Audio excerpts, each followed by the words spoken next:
പിന്നെ ആ ചേട്ടന് കുറെ അയില ഇട്ടിരിക്കുകയാണ്. ആ ചേട്ടൻ്റെ അയിലയായിട്ട് പയ്യെ വന്നുകൊണ്ടിരിക്കുന്നതാണ്. അപ്പോൾ പുള്ളിയുടെ വേറെ ഫ്രണ്ട്സൊക്കെ നോക്കി കയറാൻ വേണ്ടി അഡ്വൈസ് കൊടുത്തോണ്ടിരിക്കണേ. അപ്പോൾ പുള്ളി ഇങ്ങനെ നോക്കണേ. നമുക്ക് ഇനി പുള്ളിയുടെ അടുത്ത് നിന്നിട്ട് കാണാം എങ്ങനെയുണ്ടെന്ന്.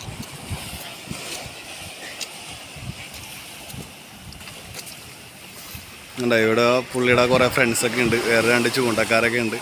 അവർക്ക് അത്യാവശ്യം മീനൊക്കെ കിട്ടിയായിരുന്നു. നമുക്ക് നോക്കാം എന്തൊക്കെ ഉണ്ടെന്ന് നോക്കാം.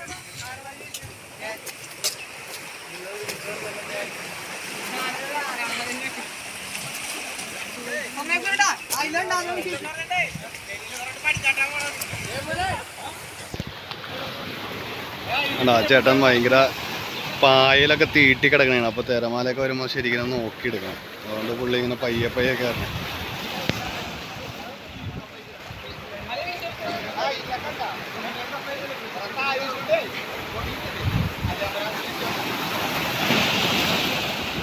കണ്ടോ വല നിറച്ചയില്.